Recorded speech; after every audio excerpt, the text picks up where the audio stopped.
সবাইকে। এই যে হাঁসেদের নতুন বাটিতে খাবার দিলাম, এতদিন নারকেলের আইচার ভিতরে দিয়েছিলাম উঁচুর কারণে, এখন আবার এভাবে সিস্টেম করে দিলাম, তার শরীর নষ্ট হবে না, সুন্দর মতো খেতে পারবে। আজকে ওদের লিভার টনিক চলছে, এতদিন অ্যান্টিবায়োটিক হিসেবে একটু বাইরে কিন্তু ওষুধ খাইয়েছিলাম, এখানে লিভার টনিকের গাছ দিয়েছি। লিভার টনিকের পরে তারপর স্যালাইন জাতীয় কিছু দেওয়া হবে, তারপরে দেওয়া হবে অ্যামাইনো ডোজ হিসেবে একবেলা দেওয়া হবে, এর বেশি না, যে 2-3 দিন। এর ফাঁক দিয়ে ওরা মাশাআল্লাহ আর একটু বড় হয়ে উঠবে। আমি এইভাবেই ব্রিডিং করে থাকি।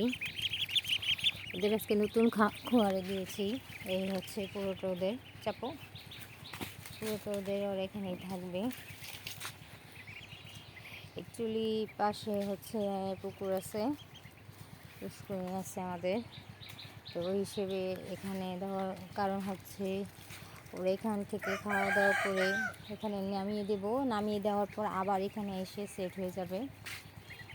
যখন দুপুরে আসবে, বিকেলে আসবে, তখন আর বিকেলে একবারই লাগিয়ে দিব, কারণ আমাদের এখানে শিয়ালের উপদ্রব বেশি। বিকেলে আসার পর একবারই লাগিয়ে দিব, এখানে আটকিয়ে ফেলবো, তার জন্য এই ব্যবস্থা করা, এই সিস্টেম। তো আমাদের হাঁসগুলোর বয়স বেশি দিন না, 1 সপ্তাহ কি 7 দিন হবে না, না তো 7 দিন হবে না, হ্যাঁ 2 সপ্তাহ চাই।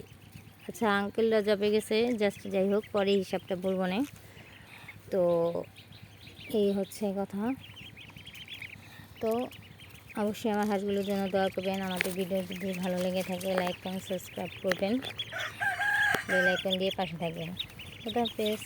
আমি প্রতিনিয়ত আমি যা করে থাকি সেই আপডেটই দিয়ে দিব, অন্য কোনো আপডেট না, আমার নিজস্ব যেটা এখানে আমি করে থাকি, যা যা ইউজ করে থাকি সেই বিষয়ে বলবো। আমি আদার্স কোনো কিছু বাড়তি কিছু বলবো না, কারণ আমি যেটা না করিনি সেটা নিয়ে বলার আমার কোনো ইচ্ছে নেই। যেটা করে আমি ভালো ফল পেয়েছি সেটাই বলার ট্রাই করি সবসময়। সবাই পাশে থাকবেন। খোদা হাফেজ।